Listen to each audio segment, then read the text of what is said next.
ભાજપ અને આમ આદમી પાર્ટીના નેતા એક સાથે દેખાયા હતા। જયેશ રાદડિયા અને ગોપાલ ઇટાલિયા એક સાથે નજરે આવ્યા। એક જ સોફામાં બેસી બંને નેતાએ ગુપ્તગુ કરતા એક કેમેરામાં કેદ થયા હતા। સમૂહ લગ્ન કાર્યક્રમમાં બંને નેતા સાથે ચર્ચા કરતા દેખાયા હતા। ગઢપુર ધામના એસપી સ્વામી સહિતના મહાનુભાવો સમૂહ લગ્ન કાર્યક્રમની અંદર હાજર હતા। મુખ્ય અતિથિ તરીકે જયેશ રાદડિયા અને ગોપાલ ઇટાલિયા પણ આ સમૂહ લગ્ન કાર્યક્રમની અંદર હાજર રહ્યા હતા।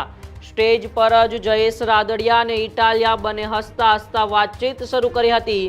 બંનેનું સન્માન થયા બાદ એક સાથે એક સોફામાં એ બંને નેતાઓ નજરે પડ્યા હતા। આમ તો ગુજરાતની અંદર અનેક વખત આવા દ્રશ્યો જોવા મળતા હોય છે, જ્યાં એકબીજાના હરીફ પાર્ટીના નેતાઓ ગળે ભેટતા જોવા મળતા હોય છે, તો ક્યાંક ને ક્યાંક સાથે ચર્ચાઓ કરતા જોવા મળતા હોય છે। પરંતુ સૌરાષ્ટ્રના બે દિગ્ગજ પાટીદાર ધારાસભ્યો વિસાવદરના ધારાસભ્ય ગોપાલ ઇટાલિયા અને જેતપુરના ધારાસભ્ય અને પાટીદાર સમાજના દિગ્ગજ નેતામાં જેમનું નામ આવે છે એવા જયેશ રાદડિયા, આ બંને નેતાઓ સુરતના એક સમૂહ લગ્ન કાર્યક્રમની અંદર એક સાથે ઉપસ્થિત રહ્યા હતા અને બંને મુખ્ય અતિથિ તરીકે સમૂહ લગ્ન કાર્યક્રમની અંદર જોડાયા હતા। તમે ટીવી સ્ક્રીન ઉપર દ્રશ્યો જોઈ શકો છો કે જેમાં બંને નેતાઓ એક જ સોફા ઉપર બેસીને વાતચીત કરતા અને ખૂબ હળવાશના મૂળમાં હસતા હસતા ચર્ચાઓ કરતા જોવા મળી રહ્યા છે, ગુપ્તગુ કરતા જોવા મળી રહ્યા છે।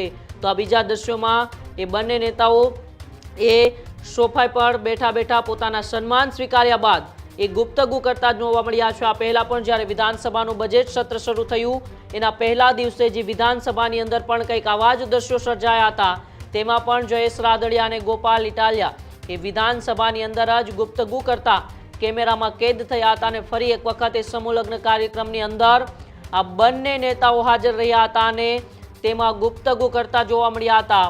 જયેશ રાદડિયા જેઓ જેતપુરના ધારાસભ્ય છે, પાટીદાર સમાજના એક દિગ્ગજ આગેવાન છે,